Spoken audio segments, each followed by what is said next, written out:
안녕하세요. 저는 딸을 하나 둔 30대 초반의 돌싱녀입니다. 저도 제가 이렇게 이른 나이에 이혼을 하고 이렇게 사연을 올리게 될 줄은 몰랐죠. 제가 남편과 결혼을 하게 된 결정적인 원인은 속도 위반에 있었습니다. 남편과 저는 소개팅으로 만난 사이였어요. 서로 말이 잘 통하고 개그 코드도 맞았기에 저희는 금방 친해졌고 사귀게 되었죠. 사실 그 당시에는 결혼까지 생각한 건 아니었어요. 그러기엔 제가 너무 어렸으니까요.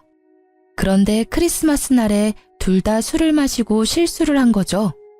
그렇게 딸아이가 생겨서 결혼을 하게 된 거였어요. 그래도 사랑하지 않는 사람은 아니었고 언젠가는 결혼을 해야 하는데 그날이 일찍 온 것뿐이라고 저를 다독이며 결혼의 앞날이 반짝이기만을 기대했어요. 그런데 시모와 만난 날에는 그 기대가 푹 꺾이더라고요. 저를 보는 시선이 쎄하더라고요. 같이 밥을 먹는 자리에서 남편이 잠깐 볼일 보러 나가자 제게 듣고 있기 힘든 말을 쏟아내더라고요. 너 같은 게 언감생신 내 아들을 넘보다니 분수를 모른다며 애가 져서 결혼하면서 네가 우리 아들 앞길 막은 거다라고 엄청난 악담을 하셨죠.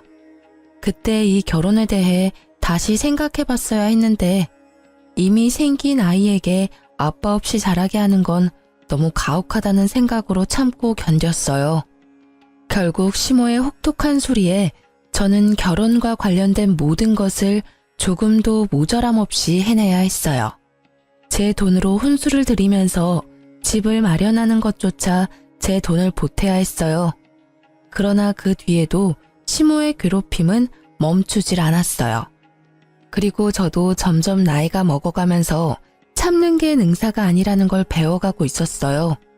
제가 저를 무시하고 매도하는 시모와 처음으로 싸운 건 결혼 3년 만의 일이었어요. 명절 전날 전을 굽기 위해 시댁으로 갔던 저는 여느 해와 다름없이 뜨거운 불 앞에 앉아 혼자 전을 굽고 있었어요. 시모는 앉아서 TV를 보고 있었고요. 남편은 그 자리에 아예 없었죠. 그런 제게 회사에서 전화가 왔더라고요. 전화를 받았더니 급하게 해결해야 할 일이 생겼다며 제게 잠깐만 회사에 나왔다 가라고 하더군요. 안 될 것 같다고 이야기했지만 사안을 들어보니 제가 관여된 일이라 어쩔 수 없이 직접 가야 하는 상황이 되었어요. 결국 저는 시모에게 죄송하다고 몇 번이나 이야기하고 회사를 다녀왔어요.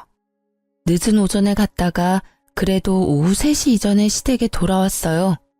저 나름대로 빨리 왔다고 생각하며 조심스럽게 시모에게 말을 걸었죠. 어머님, 저 왔어요. 죄송해요. 남은 건 제가 할 테니까 가서 쉬세요. 그렇지만 정작 부엌 상태를 보니 시모가 한 일은 아무것도 없었어요.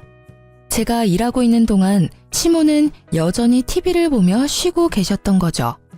그래도 일찍 와서 제가 시간 내에 다 할 수 있을 것 같아 다행이라고 생각하고 있었는데 시모가 거실 소파에 앉아 한숨을 푹푹 쉬며 이렇게 말하더라고요.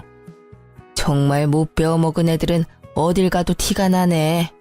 우리 정환이가 옛날에 사귀던 애는 싹싹하고 경우가 바르던데.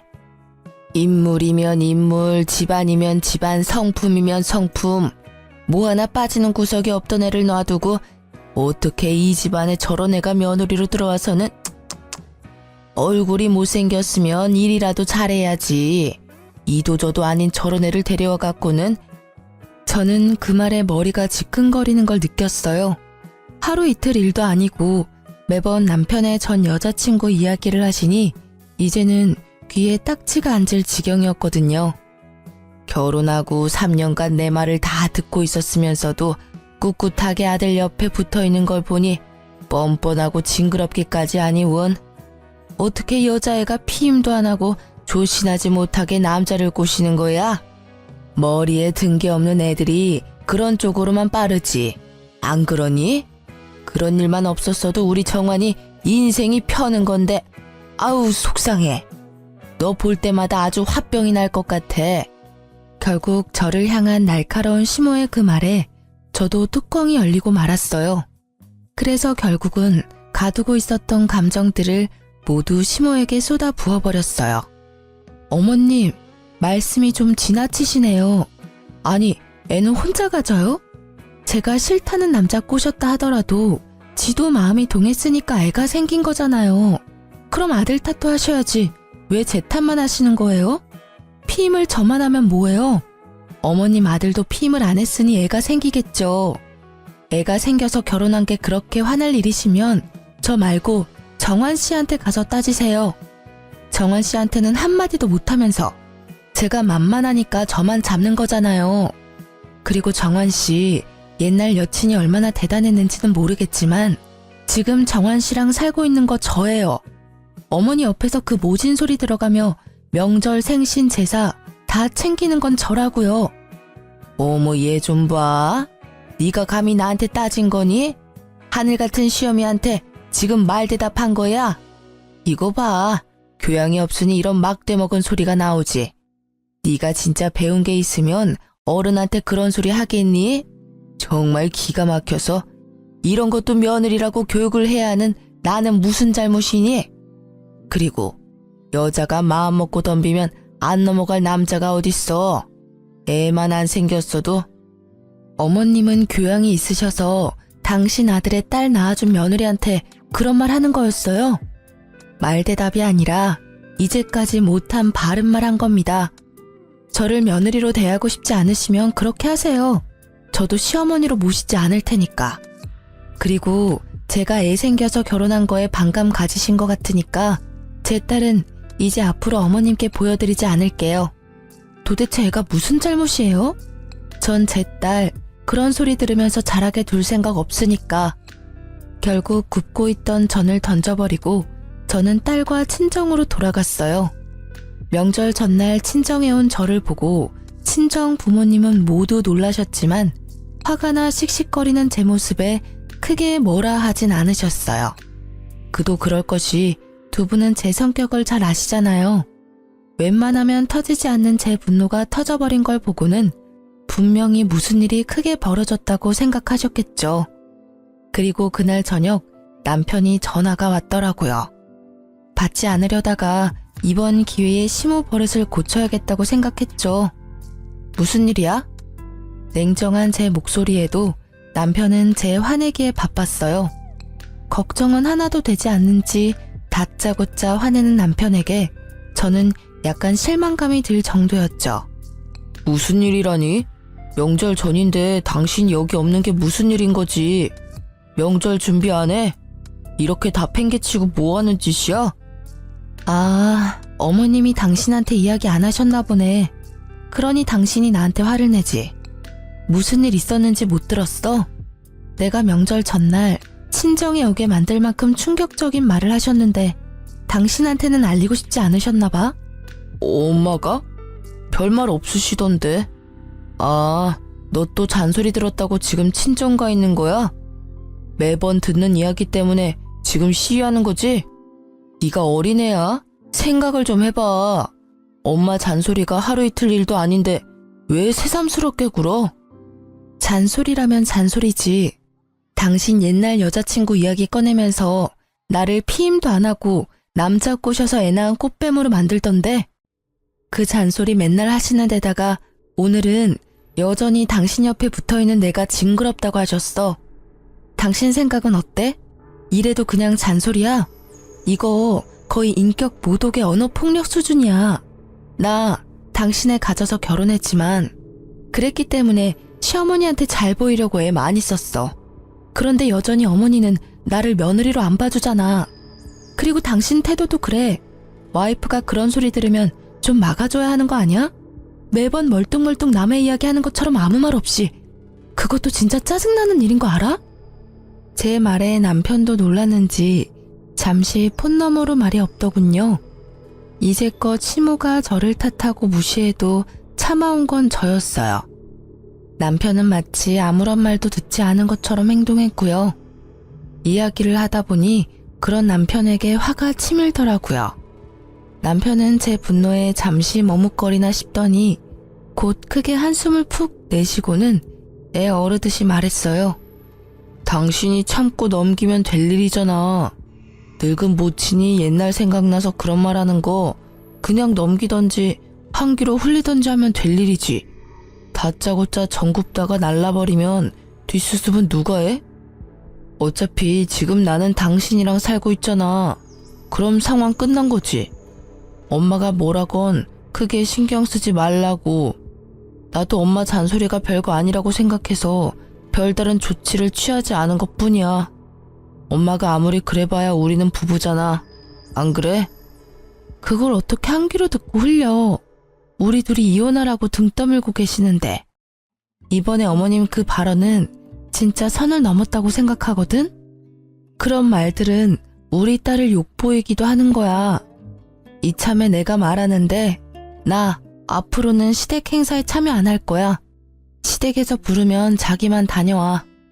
나는 어머님이 나한테 사과하기 전에는 시댁 안 갈 거니까 그렇게 알고 있어. 그게 말이 되는 소리야? 당신 화 좀 풀고 생각을 좀 해봐. 며느리가 시댁에 안 가면 어떡하냐? 우리 집에 식구가 많은 것도 아니고 어머니랑 나 둘뿐이잖아. 늙은 노친의 비위 하나 맞추는 게 그렇게 어려운 일이야? 이제까지 잘해왔잖아. 그럼 앞으로도 그렇게 지내면 되는데 왜 분란을 일으켜? 그래, 비위. 노친네 비위 맞추는 거 어렵지 않지. 그런데 어쩌지? 기분이 더러워서 정말 미쳐버릴 것 같거든. 그리고 정신이 막 오염될 것 같거든. 그러니까 절대로 안 가. 어머님은 나한테 절대 사과 안 하실 테니까 영원히 그 집에는 못 갈지도 모르지. 그러니까 이제까지 어머니랑 내 사이 외면했던 당신이 중간에서 열심히 힘 좀 써. 결국 남편은 제 분노를 이기지 못했죠.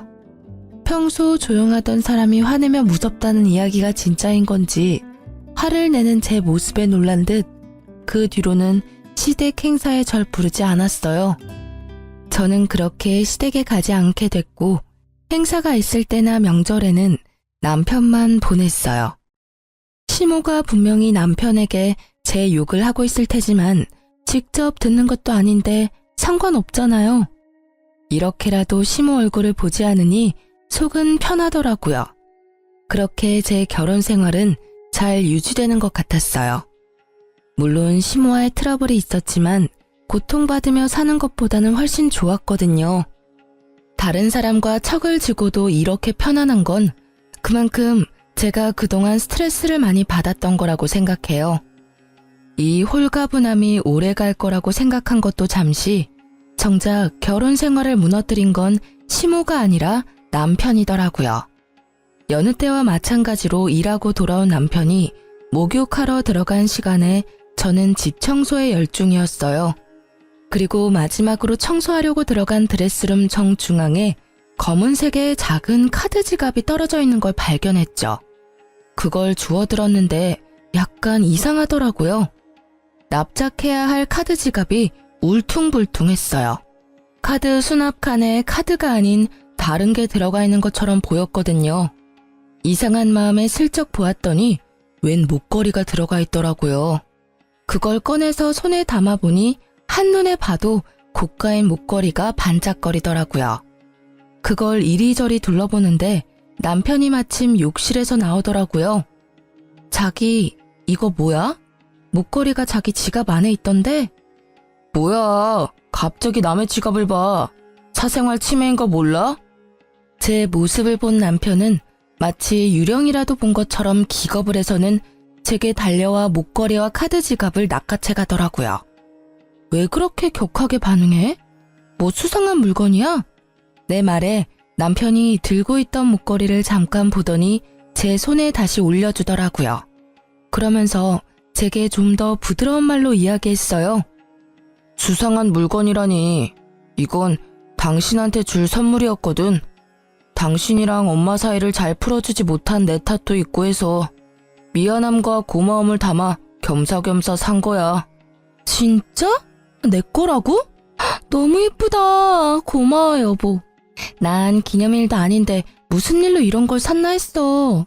자기도 이제야 내가 얼마나 힘들었는지 알았나 보네. 봐, 시댁에 혼자 다니니까 힘들지?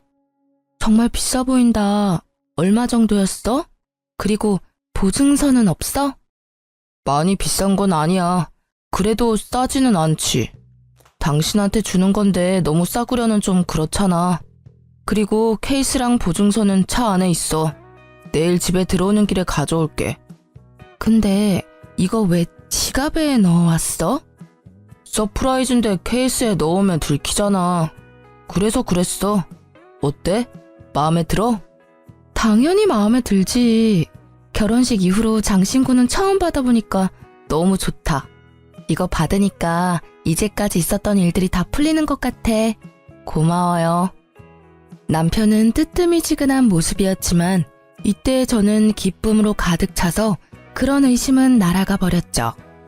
지금 생각해보면 서프라이즈가 들켜서 아쉬운 모습이 아니란 걸 금방 알아챘을 텐데 말이죠. 이때는 정말 기쁨과 고마움으로 머리가 가득 찼었어요. 그래서 그 작은 위화감을 느끼지 못했던 것인지도 모르죠. 너무 예쁘게 반짝거린다.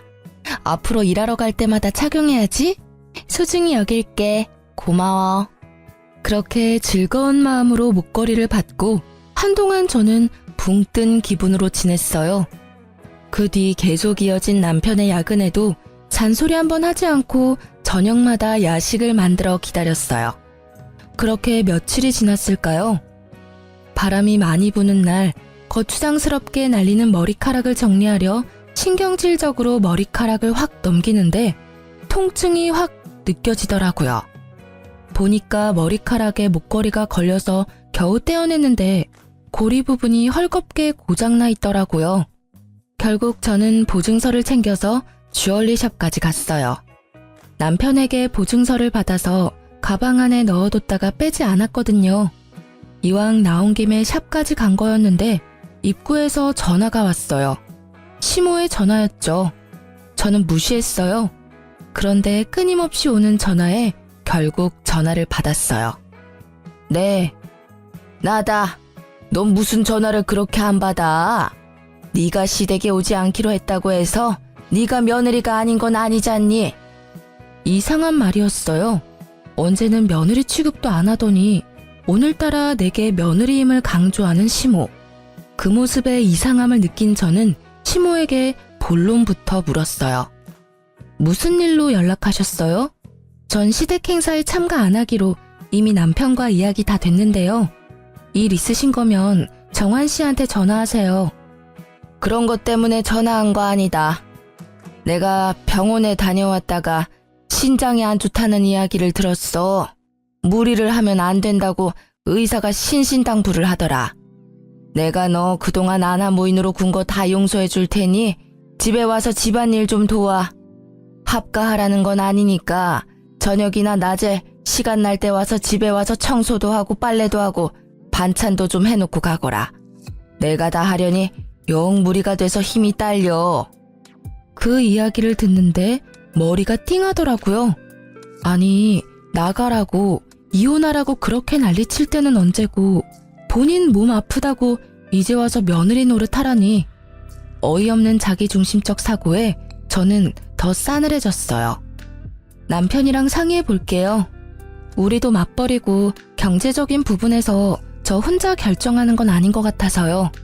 그리고 육아도 도맡아 하는 저한테 그런 집안일 시키는 건 너무 하시는 거 아니에요?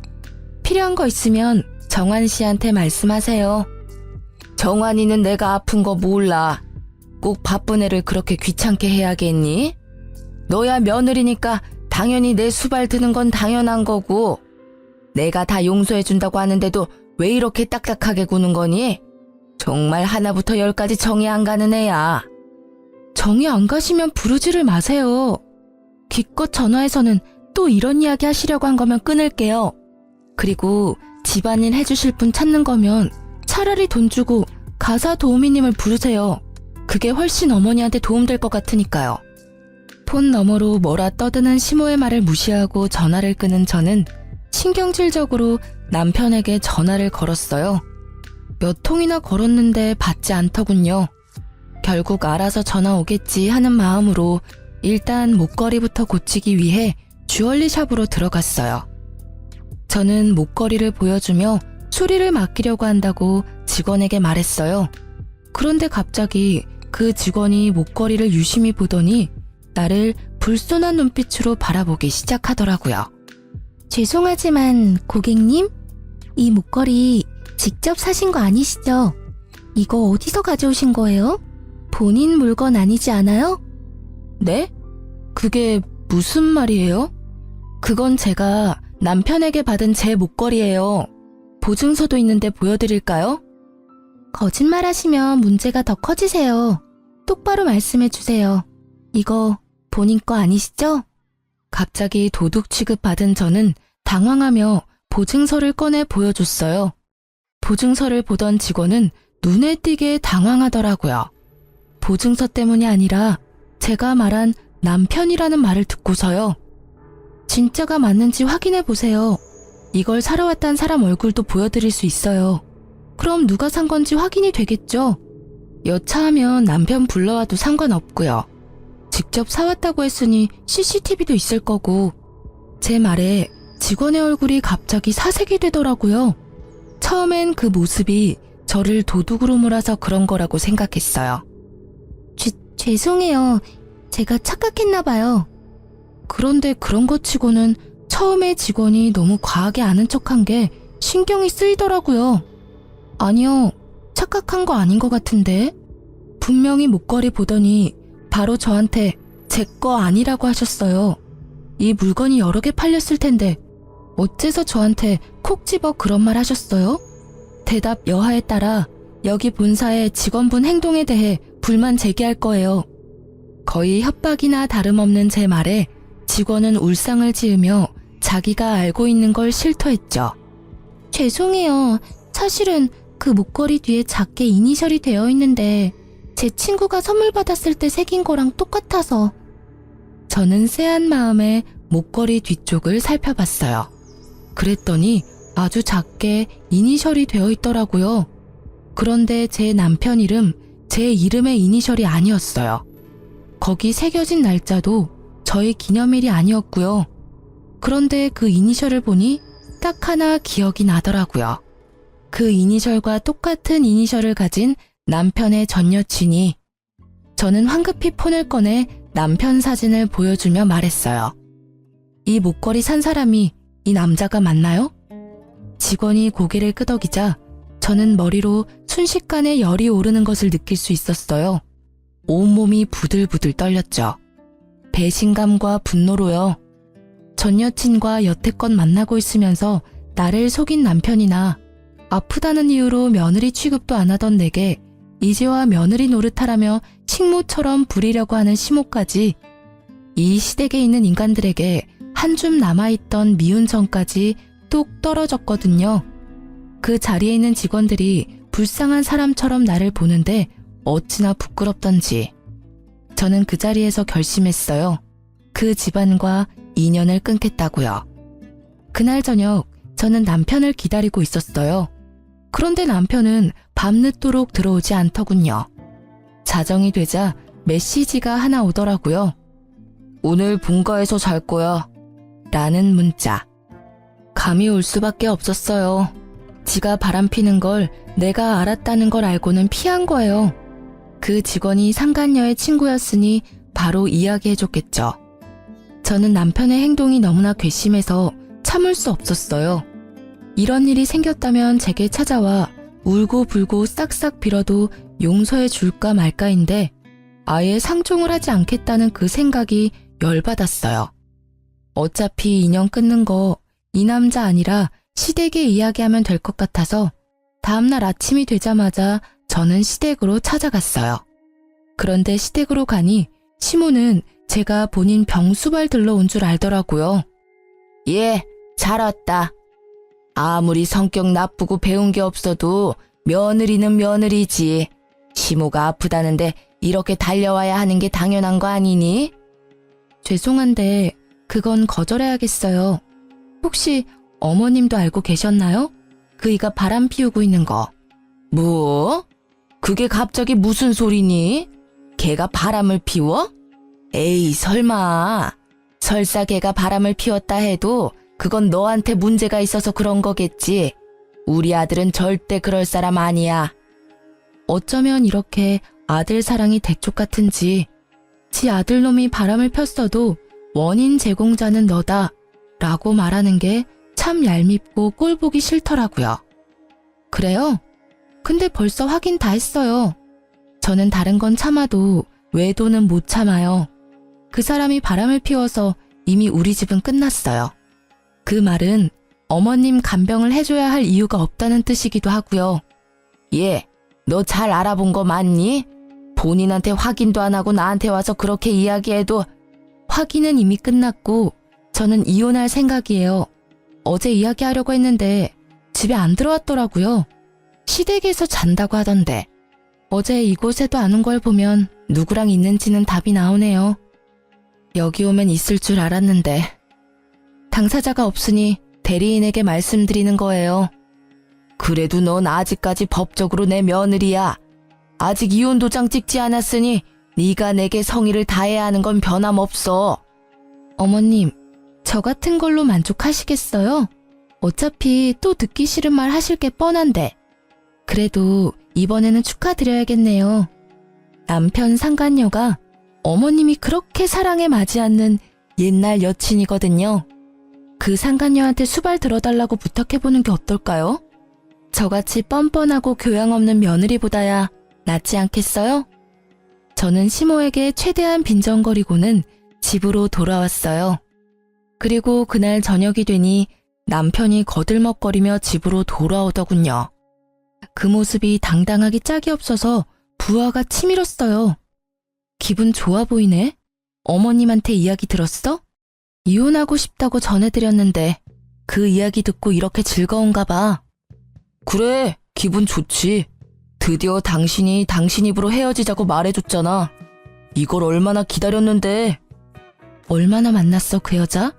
설마 결혼 전부터 계속 만난 건 아니지? 계속 만났어. 틈만 나면 계속. 당신이랑은 잠깐의 실수였다고. 진짜 방해꾼이 따로 없었지. 걔가 나한테 하는 거 보면 당신은 걔 발끝도 못 따라와. 나를 얼마나 헌신적으로 대하는지 모를 거다. 게다가 집도 부자야. 당신하고 헤어진다 한들 그 집 재력만 있으면 나는 팔자 피는 거라고. 최악이네. 그 상간녀도 당신이 이런 생각하고 있는 거 알고 있어? 모르겠지. 알면 어떻게 만나. 호구될 거 뻔히 알면서 만나느니 헤어지겠지. 그래, 이혼하자. 그렇게 하는 게 더 정리가 빠르겠어. 그런데 네 입으로 결혼 기간 동안 상간녀 만났다고 말했으니 이번 이혼의 유책 배우자는 당신인 거 확실해졌네? 방해꾼은 사라져 줄 테니까 위자료나 넉넉히 준비해놔.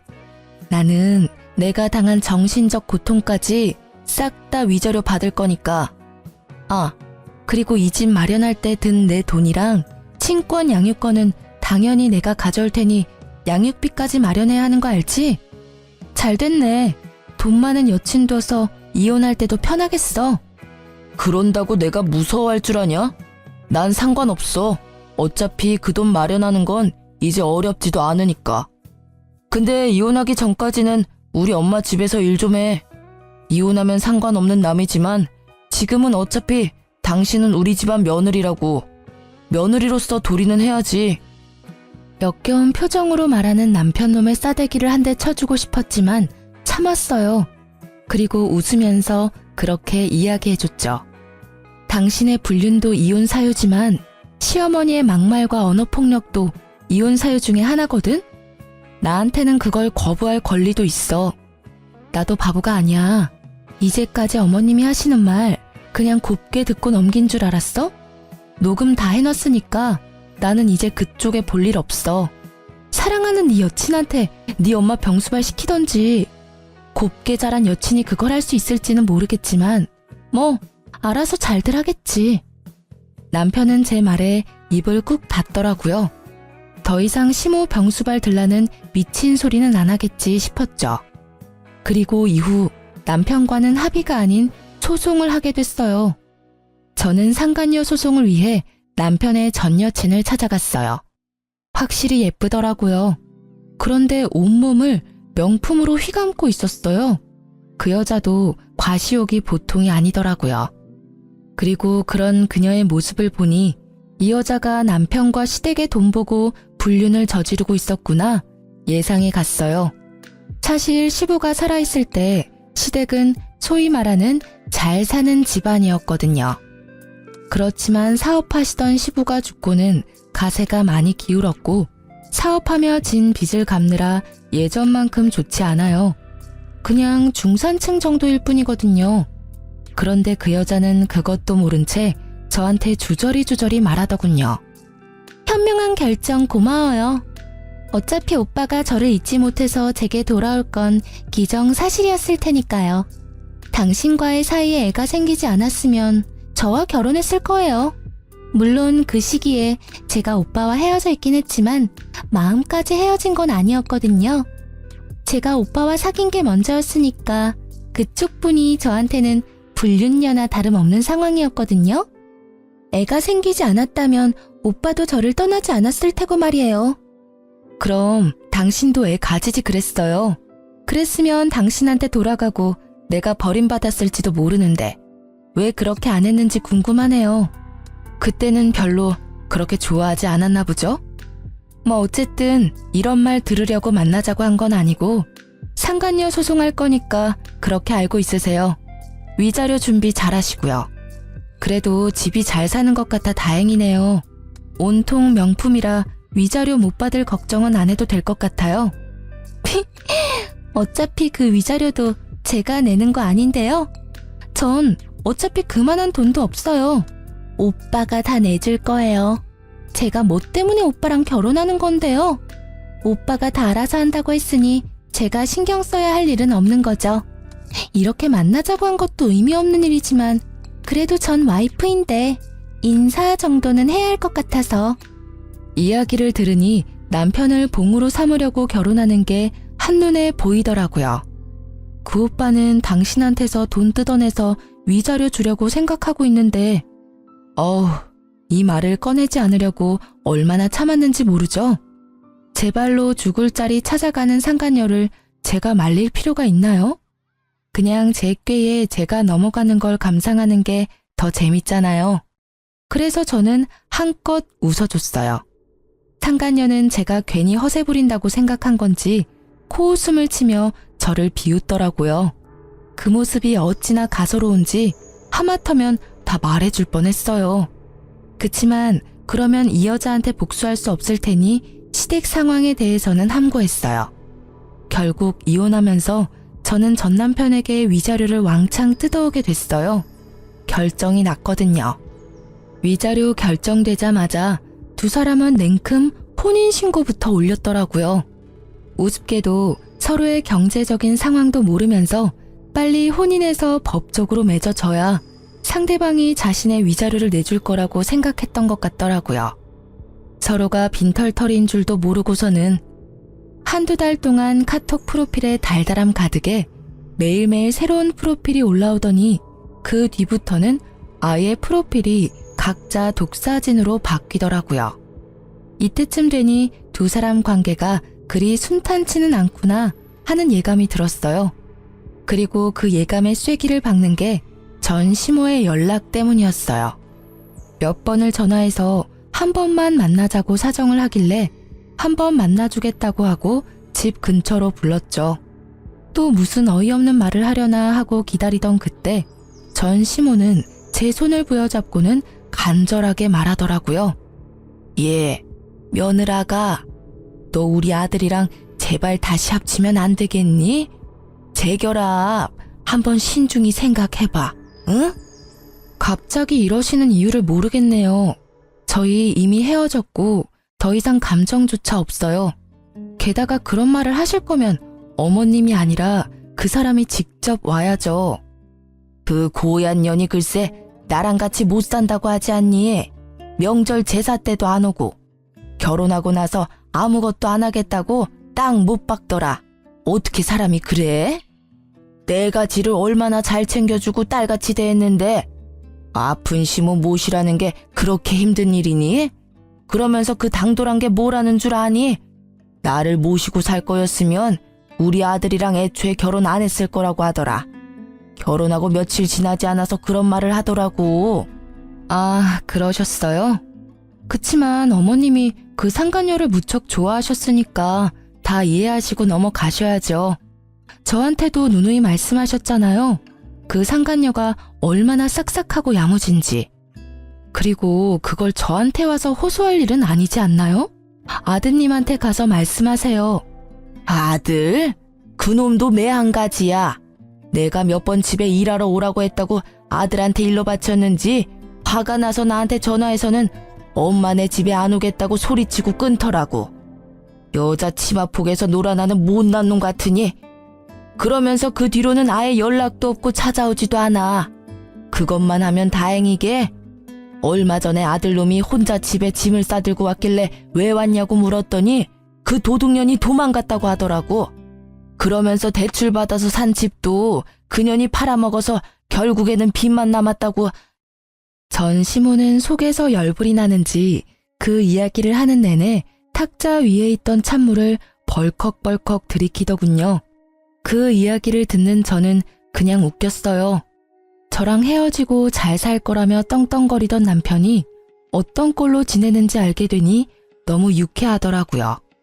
웃긴 건 시모와 전 남편도 그 상간녀를 봉으로 생각했는데 상간녀가 먼저 그걸 캐치하고 초스피드로 배신을 했다는 점이었죠.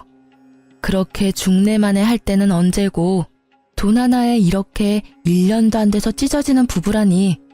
시모가 계속 끈질기게 저와 전 남편의 재결합을 요구하자 제가 시모에게 딱 잘라 말해줬어요.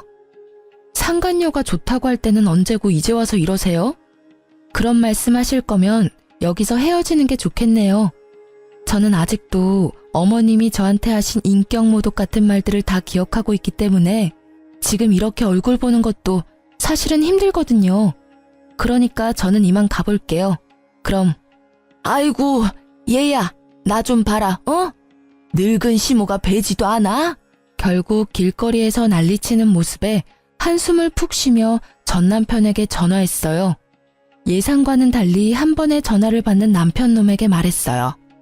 당신 어머니 우리 집 근처에 계시거든? 와서 모시고 가. 안 데리고 가면 나 경찰에 신고할 거야. 결국 전 남편이 시모를 모시러 왔더군요. 크게 변한 건 없지만 초췌한 모습이더라고요. 꼴 좋다 싶더라고요. 나랑 헤어지자고 큰 소리 뻥뻥 칠 때는 그렇게 좋아 죽더니 곧 죽어갈 것 같은 모습을 보니 오히려 웃겼어요. 저기, 엄마는 내가 데려갈게. 그리고 당신 아직도 혼자면 우리 다시 시작해볼 생각은 없어? 뭐? 이제 와서 무슨 소리야? 우리 이미 다 끝났어. 아니 왜 나한테 이러는 건데? 이해가 안 가. 그 상간녀랑 잘 살겠다며 나한테는 이혼해줘서 고맙다더니 왜 이제 와서 후회야? 나도 잘 살 줄 알았지. 그런데 우리가 살던 집이 당신이랑 내가 돈을 반씩 부담해서 산 거라 재산 분할할 때 돌려줘야 한다고 하니까 그 뒤부터 사람이 바뀌더라고. 며칠간 분주하게 여기저기 돌아다니는 것 같더니 결국 그 며칠 뒤에 도망갔고 알고 보니까 그 집도 완전 빈털털이더라고. 어릴 때 사귈 때는 돈 많은 집이라고 알고 있었는데 다 날 속인 거였어. 진짜로 미안해. 나 진짜 속아서 이혼하고 속아서 재혼한 거야. 참 잘하는 짓이다. 마누라 버릴 때는 그런 거 눈에 안 들어오지? 나는 혼인 기간 중에 나 속이고 다른 여자랑 놀아난 남자하고는 재결합할 생각 추호도 없어. 그리고 이미 애가 생겨서 결혼한 며느리한테 내가 아니라 다른 여자를 며느리 삼고 싶다고 말하던 저 미친 아줌마랑 같이 살 생각은 더더욱 없고. 그러니까 다른 데 가서 알아봐. 그리고 아무리 힘들어도 위자료는 꼭 줘. 내가 쓰는 거 아니고 내 딸이 쓸 거니까. 저는 불쌍한 말만 늘어놓으며 동정표를 사려는 두 사람을 남겨두고 집으로 돌아왔어요. 그리고 얼마 뒤 상간녀에게서 연락이 왔더라고요.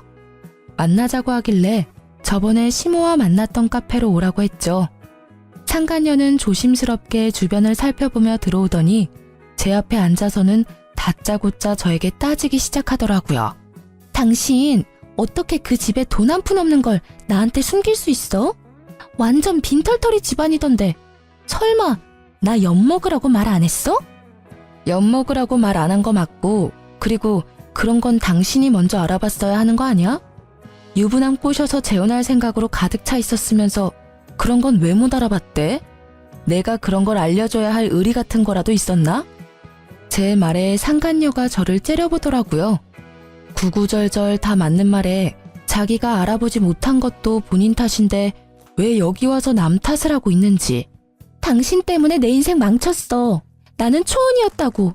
그런 놈이랑 결혼을 하게 되다니. 내 계획은 그런 게 아니었다고. 그러니까 당신이 책임져. 책임지라고. 뭘 책임지라고 하는 건지 모르겠네요, 상간녀님.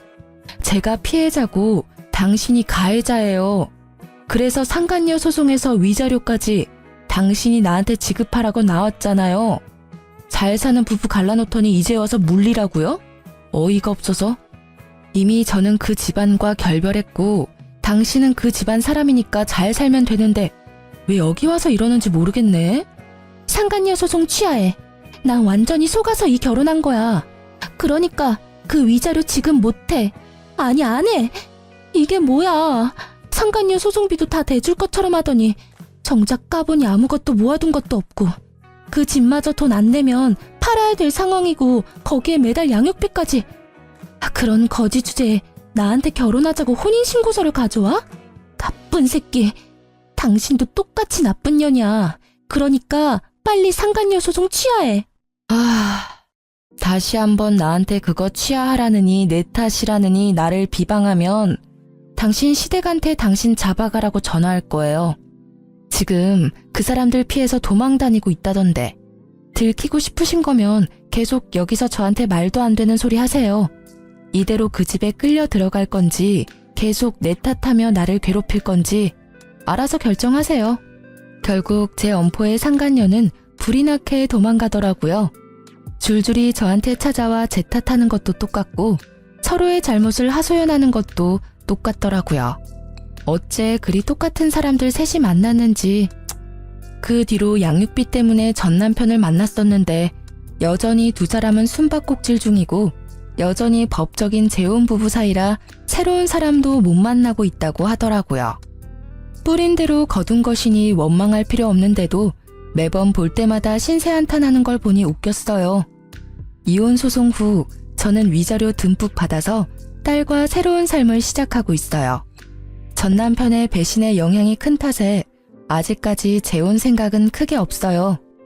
아이를 위해서 아빠가 있었으면 하지만 전 남편처럼 미친놈 만날까봐 겁나서 엄두가 안 나요. 남편 없어도 딸과 둘이서 재밌게 잘 살고 있으니 그쪽으로는 크게 신경 안 쓰기도 하고요. 이렇게 제 짧은 결혼 기간의 일을 글로 써보니 저도 평탄한 삶을 살아온 건 아니다 싶네요. 그래도 더 늦기 전에 그 나쁜 남편놈과 헤어질 수 있어서 천만다행이라는 생각을 해요.